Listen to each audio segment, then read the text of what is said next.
Hello, James here, also known as All Fun and James Zero. Here today to talk to you about Escape from Tarkov, the game you love to hate. Why do I say that? Well, EFT is a very fun but also very punishing game. For those of you who don't know the standard gameplay loop, at least for most people, it goes something like enter raid, shoot whatever moves, take whatever isn't bolted down, and then run straight for the exit with your head down. However, there's a twist. If you die in raid, you lose pretty much everything you've brought with you. Sometimes you might get it back on insurance, but you really can't rely on that. Furthermore, any gear that you bring into raid, you have to either find yourself or buy yourself. That means that having a reliable means of making money is a very important aspect of the game. Now that may sound simple enough on the face of it, simply point the gun, shoot the baddie and then loot the body. But in practice it can be a lot harder than it sounds, and also some of the best ways to make money actually don't involve PvP, if you're lucky, which is good for those looking to replenish their cash stack after a series of bad runs and not wanting to fork out on a full loadout. So that's where this video comes in. This is going to be the first of a mini-series of a bunch of short videos that I'll be making with the new player in mind. The aim of these videos is to show you some simple routes to take in a few of the maps available to you in Tarkov when you've got money on the mind. So if all goes to plan, after you finish watching this video, you'll be making fat stacks in no time. So the main source of money, arguably, in the Meth Library loot route is the Meth Library itself, hence the name. So for those of you who aren't aware, and you're probably not if you're watching this video, there is now a folder with intelligence spawned in customs. Now, as far as I'm aware, until 12.7, the only place you could get a folder with intelligence was reserve in the various office buildings there. Obviously reserve is a place where a lot of high level players go, and there's a lot of raiders as well, so it's a very risky place. There's a lot of high chance of getting killed there, so obviously, you know, less likelihood, lower rates of money making. So now, since 12.7, there is a folder, well, multiple folder with intelligence spawns in the building that I call Meth Library. And actually, you know, there's been a couple of occasions where me and a friend have gone there, and there's been 2 intelligence spawns on the shelves in the library. So folder with intelligence actually sells for up to 200k, but sometimes as low as 150. So between 150 to 200k on the flea market, and then usually there's like a 20k or so flea market fee. But so usually you're looking at making, you know, between 130 to 180k profit from a folder of intelligence, because it is used in the intelligence center hideout upgrades, which can unlock some pretty useful stuff for the mid to late game. So they will be in high demand consistently, folder of intelligence. And not only that, but in the Meth Library there's actually a bucket load of med spawns and sometimes ammo, and there's multiple jackets as well, so I'll be showing you all this hopefully.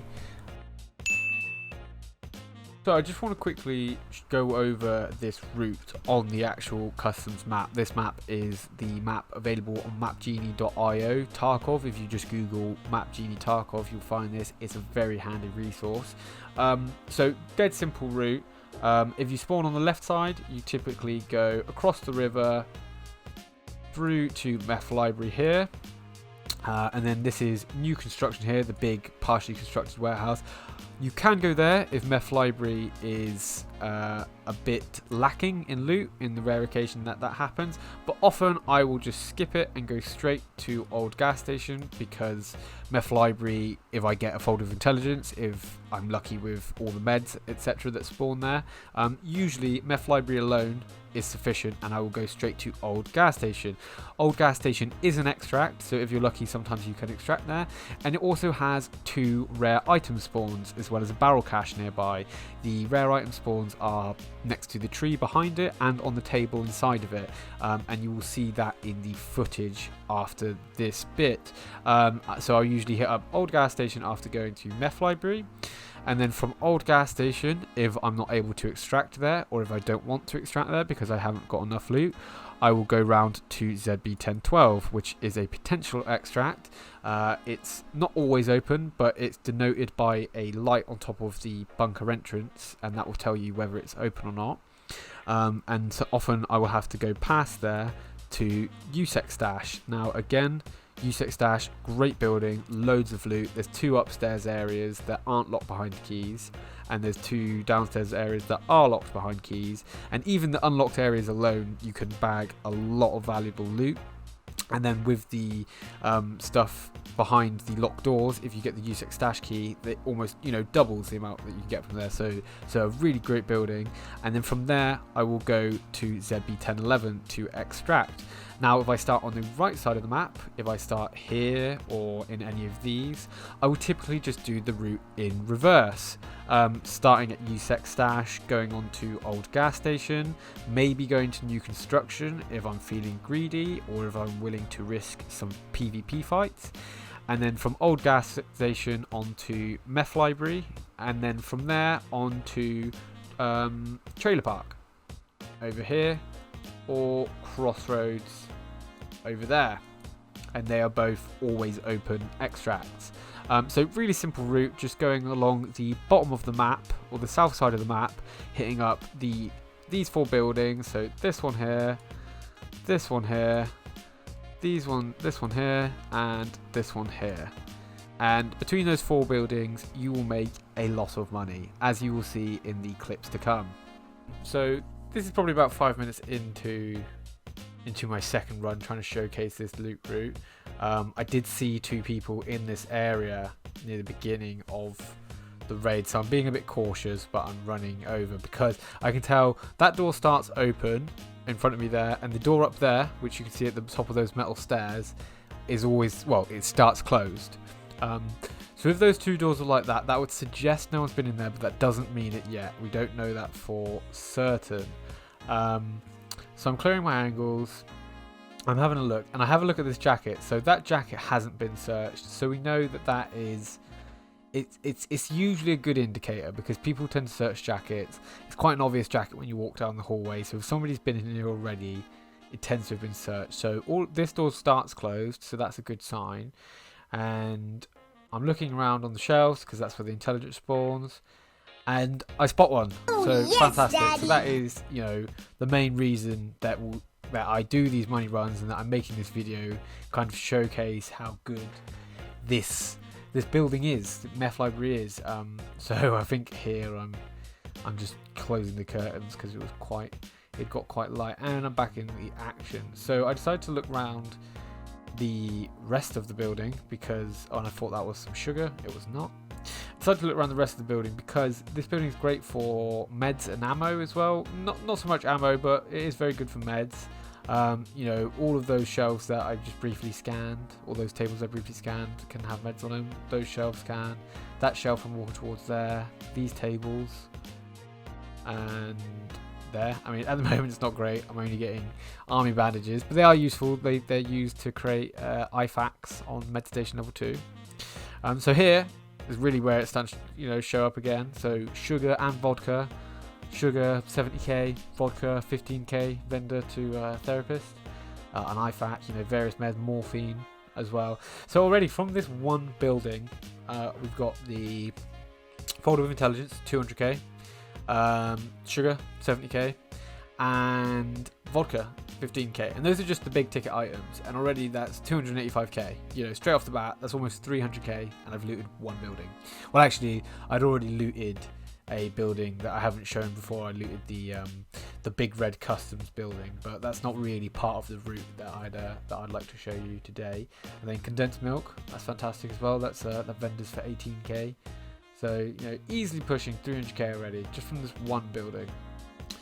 And then just going through the duffel bag, putting the sugar in my secure container, because even if it loses its founded raid status, if I got killed, I would still be able to use it to make booze. But on that note, I haven't actually made the booze generator yet, but when I do make my booze generator, I will be able to use that sugar even if it loses its founded raid status. So I'm just checking this room here for ammo. I would usually take the BTGS, but I've got it coming out of my ears at the moment. Take that key because I didn't realise at the time that it's not worth a lot. It's for a low level quest. Checking the back of this corridor for the med box there. and I get some meds, which are useful for crafting. And I find a car med kit, which is, it's alright, you know, better than poking an eye with a sharp stick. And I head up the back. So straight ahead is new construction. I showed that in the first run, and similar to the first run, I make the decision to not bother with it at the moment, because I've already got some pretty high value stuff on me, the folder of intelligence and the sugar and the vodka. So I make the decision that, you know, not really worth going in there, because it is quite a hotly contested area. There's an extract, Rishala can spawn there, and there's a lot of loot to be had in there. I usually only go into new construction if I haven't really had much from Meth Library, you know, if I'm focused on making money. So I just decide to give it a miss and head straight to old gas station, because, you know, I'm looking to extract really. As far as I'm concerned, you know, over 300k for about 10 minutes of looting, less than that, 5 minutes of looting. It's you know, that's a good run in my eyes. And you know, and as you can see, you know, I'm using a shotgun. I am using a trooper armor, but I don't have to be. So you know, this can be done on the cheap. This can be done with a pistol. You know, obviously the better gear you bring, the more likely you are to survive if you do encounter someone. But this really is, it's people are sleeping on this route. People are sleeping on Meth Library. It's such a good money maker. So I spot a scav, and I probably should have left them as like an early warning system while I loot the giving tree. And so that's here. This is where I just have a look on the floor. I've had graphics cards spawn there before, so you know, it's always worth checking that spot. I check the stash. But what I was saying there about the early warning system, the scav early warning system, if I'd left that scav in old gas station and then I heard them fighting someone while I'm looting, I know that someone has come from the factory area into old gas station, so I can prepare myself for that. So I checked the barrel cache, always worth checking. You know, I got paracord there, that was 30k. You can get things like bronze lions, which are 270k. You can get guns, you know, rare ammo. So again, always worth checking the ground caches. So I'm just looking over the top of the fence here, you know, just checking for any movement, any baddies. You know, that bridge, people often sit up there, you know, looking in just to check it out. So just clearing that, looking around, and going into old gas station. Now, as I've said, I'm talking over an old clip. I am pretty pleasantly surprised. That is a Zook 6A. So that is a class 6 armor. So that table there is actually has the potential for really like super rare items to spawn there. You know, my friends found a key tool. Apparently slicks can spawn there. And obviously a Zook 6A or Zook 6A, I'm not sure how to pronounce it. But it's a class 6 armor in mint condition. So, you know, even now looking back at this clip, I'm pretty chuffed with that. And at the time, I was absolutely buzzing. I don't actually include I do a tally with and without the class 6 armor, just because that is quite a rare find. And you know, it'd be a bit cheesy of me to say that, you know, that's a typical run, or a bit misleading of me to say that's a typical run.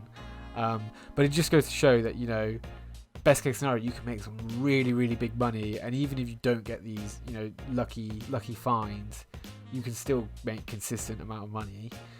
So a bit risky me checking that scav out in the open, but greed getting the better of me, I guess. I mean, I am on a money run. But yeah, so I'm thinking, let's get the fuck out of here. And I always get stuck on this. It's really annoying me. I always get stuck on that little bit. So I'm just looking around. I'm trying to play it safe. You know, checking to see if anyone's about. Probably not spending enough time checking, really. Probably clearing, but I've got the extract on my mind now. You know, I've got about a mil of stuff here now, and again, you know, in the first run they had a scav running on the spot there, freaked me out. But you know, the armor sold for you know, a significant chunk, and everything else as well was looking at, you know, 300k. And thankfully ZB1012 was open. I could tell by the light on top, you know, that's how you know the extract's open. So I'm pretty chuffed. I'm going to clear it with a flashbang that I found on the scav just to be on the safe side. Nobody's there, fantastic. So, you know, as you can imagine, I was happy as Larry with that one. So that is my loot from the run. You can see that I've, you know, got full inventory. I've got the classics armor. I've got a folder of intelligence, vodka, all sorts. So I was really eager to check how much this armor was worth. You know, I was absolutely chuffed with that find. So there wasn't even anyone selling a mint condition version of that armor on the flea market at the time. That just goes to show how rare it is to come across that. So I feel like, actually looking back on this, I probably lowballed it. I probably could have got 750k for that quite easily, because it sold fairly quickly for 650. But so this is the loot that I had left, and this is a bit more typical. You know, obviously the armor was a very lucky find, but this is quite a typical inventory. So transferred it all over, and 5.065. So you know, that was a 300k run, a 310k run, not including the 650k.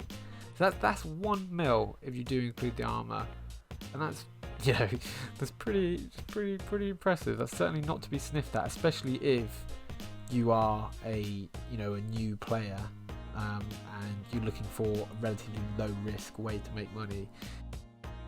So, looking at the loot hauls from 2 other runs that I did, just to prove the consistency of this money making method.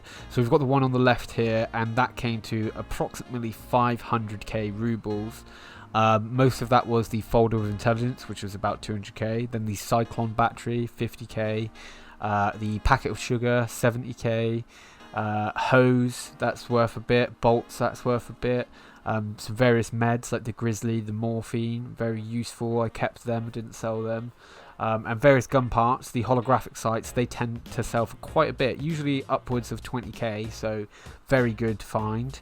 And then the loot haul on the right, the summary on the right, that was a value about 250k total.